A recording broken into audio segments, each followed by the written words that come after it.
Imagine you're in a relationship and your partner is going through something really difficult, like the loss of a loved one or extreme stress at work. Maybe it's a health crisis or a major conflict. And like a good partner, you are supporting them through it. No problem. But let's say your partner is constantly in crisis and you end up completely entangled and enmeshed in their drama to the point of neglecting your own needs, your own interests, and your own goals, sacrificing all of your time and energy to support and help them. I'm Lise Leblanc, therapist, author, and life coach, and in today's video, I'll be talking about healthy detachment, what it is, and 7 ways to develop healthy detachment in your relationship so that you can take a step back from all the chaos, confusion, and conflict. Okay, so let's jump right in. Healthy detachment refers to a person's ability to remain emotionally connected to other people while maintaining their own sense of identity, independence, and psychological well-being. People with a good sense of healthy detachment can form meaningful connections and relationships with other people without becoming completely dependent or codependent. In essence, healthy detachment is about finding the right balance between caring for others while simultaneously maintaining your own sense of autonomy, self-respect, and a strong sense of self. Okay, so I want to be really clear about one thing. Healthy detachment is not about being uncaring, unempathetic, or emotionally distant.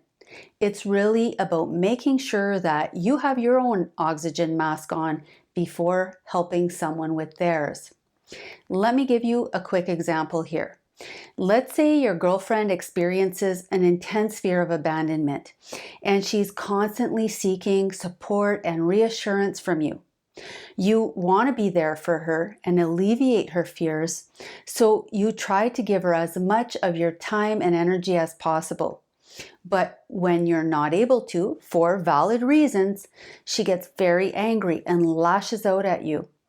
And to avoid these outbursts, you try harder and harder, and you devote more and more time and energy to trying to meet her needs and to please her. In this scenario, you may find yourself caught in a cycle of accommodating her wants, needs, demands, and expectations, becoming completely enmeshed in her problems, trying to keep her happy, keep the peace, while neglecting your own needs. Over time, this responsibility becomes too much. You may start to feel overwhelmed, anxious, resentful, burdened, emotionally depleted, physically exhausted, and maybe even depressed. Why? Because you did not maintain a sense of healthy detachment. And by the time you realized that this was not a temporary problem, you were already completely consumed with helping, fixing, rescuing, to the point of depleting your own psychological resources. And while it's natural and important to empathize with your partner to provide emotional support, it's also important to maintain a healthy balance between meeting their needs and making sure that your own needs are being met.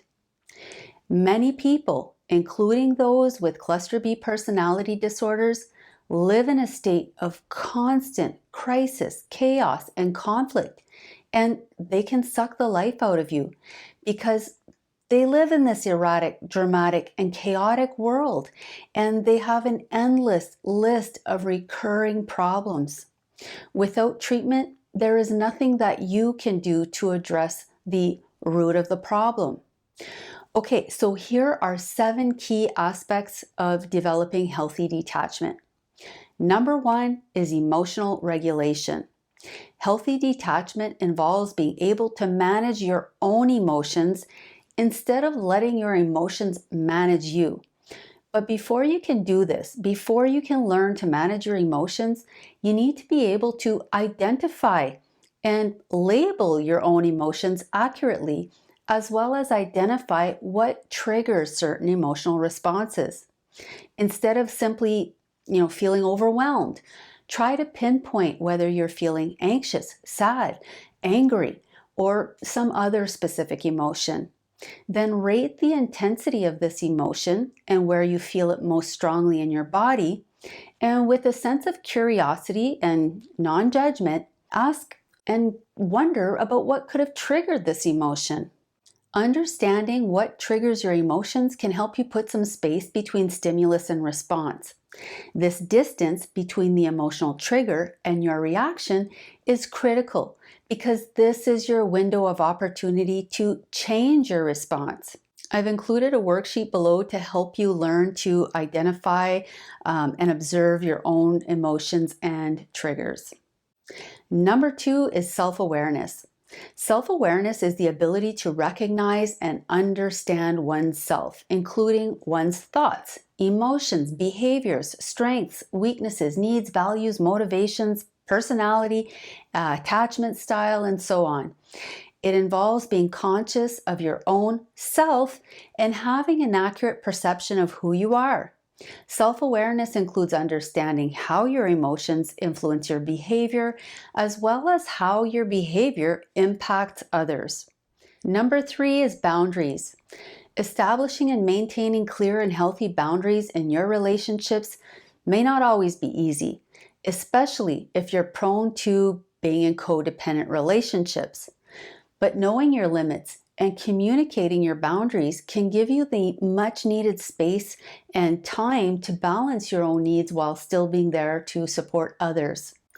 In fact, healthy boundaries are often what separates supporting someone from enabling them. Number 4 is mindfulness.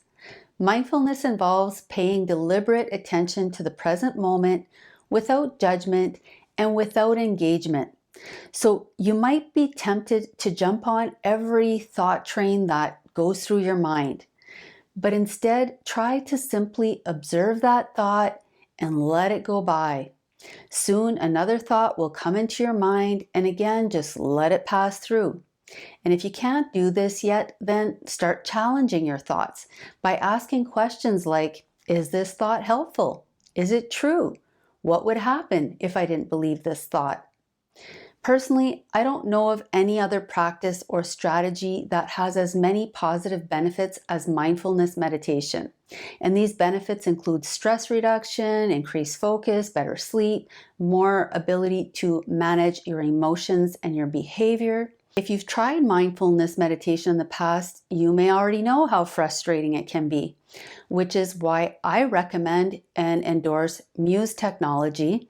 And this is a device that measures your mental activity and provides real-time biofeedback to guide you in focusing and calming your mind.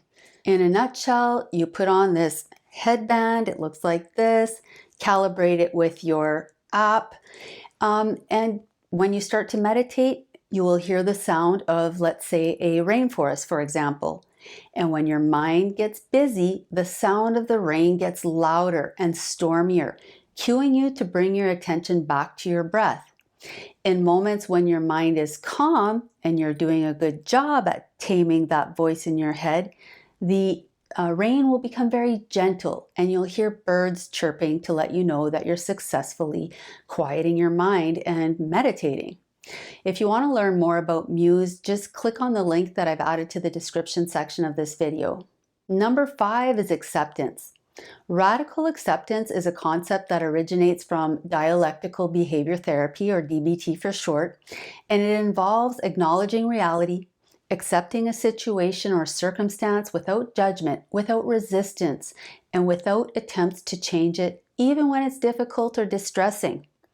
Obviously, there are situations that can and should be managed, but there are also many situations that are not in your realm of control, and that might not even be any of your business.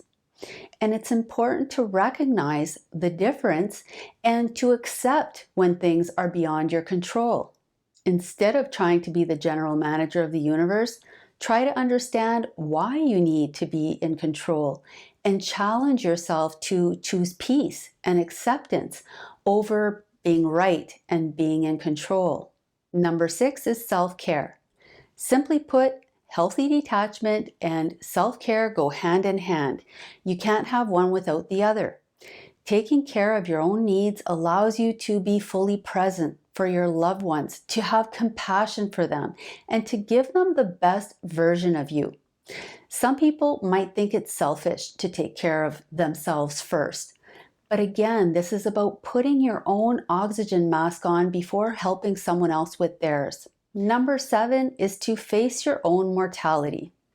We all think we're going to live forever, but there will be a day where you'll be sick, old, maybe in a retirement home or hospital, contemplating not only your impending death, but the life that you lived.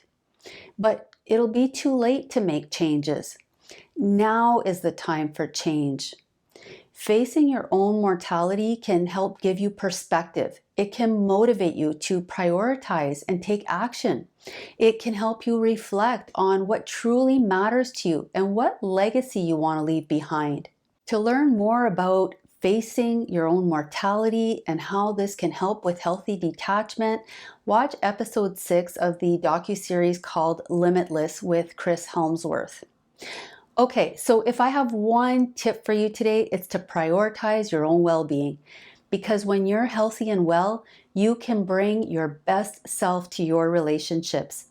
And if you find that this is selfish, then honestly, ask yourself whether you can truly support and care for someone else when you're not even caring for yourself. Can you really breathe life into someone else when you are suffocating? And if your partner is trying to keep you from taking good care of yourself and taking care of your needs, if they're saying things like, "You're never there for me," or "What have you done for me lately?" when you've been busting your butt for them, and when they've been doing all the taking and demanding more and more from you without any real acknowledgement or effort to meet your needs, then take a step back and look at the situation objectively and ask yourself, is this normal? Is this healthy? Is this balanced? And ask yourself if this is how you want to spend your precious life. All this said, I do want to give you a heads up here. If you've been in a codependent relationship for a long time and you suddenly decide that you are going to start asserting yourself, you're going to start practicing self-care and claiming your autonomy and independence, you should expect a major backlash and expect things to get worse. Thanks for watching, and if you want to learn more about breaking free from a toxic relationship, click on the link above.